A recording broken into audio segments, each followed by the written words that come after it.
শুভবিবাহ ধারাবাহিকের আজকের পর্বের শুরুতেই আমরা দেখতে পাই কালো কাপড়ে মুখ ঢাকা অবস্থায় তেজ সুধার ঘরে আসে।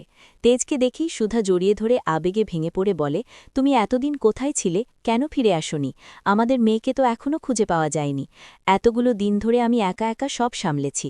তুমি কোথায় ছিলে, কেন আমার কাছে ফিরে এলে না? আমরা তো একসাথে মেয়েকে খুঁজব বলেছিলাম। তেজ তখন সুধাকে শান্ত করতে গিয়ে বলে, আর কখনো তোমাকে ছেড়ে যাব না। এই কথা শুনে সুধা খুব খুশি হয়, তেজের দিকে তাকিয়ে থাকে। কিন্তু সুধা তেজকে কাছে টানতে গেলে তেজ বারবার নিজেকে ছাড়িয়ে নিতে চায়। তখন সুধা কষ্ট পেয়ে বলে, আমি যত তোমার কাছে আসতে চাই তুমি তত দূরে সরে যাচ্ছ। কেন এমন করছো তেজ? এসব কথা শুনে তেজ মনে মনে ভাবে, আমি কোন ঝামেলায় জড়িয়ে পড়লাম? এই মেয়েটা কি আমাকে চেনে, নাকি আমি ওকে চিনি? কেন সবকিছু এত চেনা চেনা লাগছে? মনে হচ্ছে এই বাড়িতে আমি আগেও এসেছিলাম।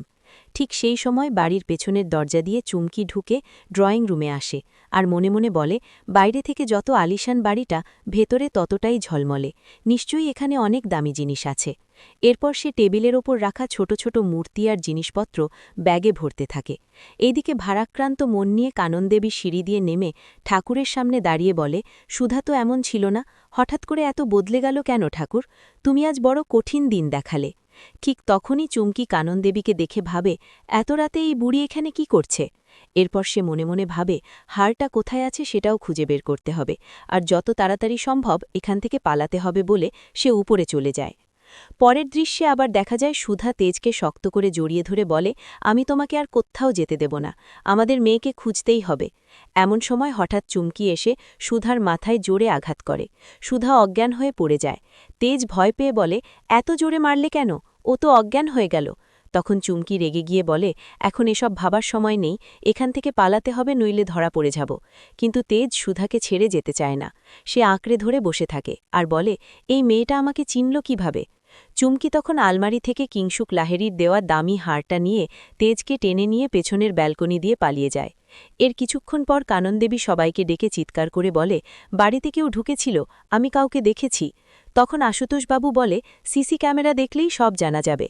পরদিন সকালে ঘুম থেকে উঠে সুধা ঝিনুককে বলে, তেজ কাল রাতে আমার ঘরে এসেছিল। কথাটা বলেই পায়ের কাছে পড়ে থাকা কালো কাপড় তুলে দেখায়, বলে, এই কাপড় দিয়ে ও মুখ ঢেকেছিল। কিন্তু ঝিনুক জানায়, কাল রাতে বাড়িতে চুরি হয়েছে, সব ছোট ছোট মূর্তি আর জিনিসপত্র উধাও। অন্যদিকে বস্তিতে চুমকি গলায় হার পরে আয়নায় নিজেকে দেখে খুশি হয়। পটলা বলে, তোমাকে একদম রানীর মতো লাগছে। তখন চুমকি বলে, এই হার বিক্রি করতে পারলে সত্যিই রানী হয়ে যাব। আর একদিকে তেজ একা বসে সুধার কথাগুলো ভাবতে থাকে, বলে, ওই মেয়েটা কেন আমাকে বারবার তেজ বলে ডাকছিল? যদিও ও আমাকে চেনে, তাহলে আমার কিছুই মনে পড়ছে না কেন? আগামী পর্বে আমরা দেখতে পাব সুধা কাননদেবীকে বলে তেজ এসেছিল, কিন্তু কাননদেবী বিশ্বাস না করে ঝিনুককে নির্দেশ দেয় সুধার ঝড় থেকে তেজ আর তরির সব ছবি সরিয়ে ফেলতে। আর এটাই হবে সুধার শাস্তি।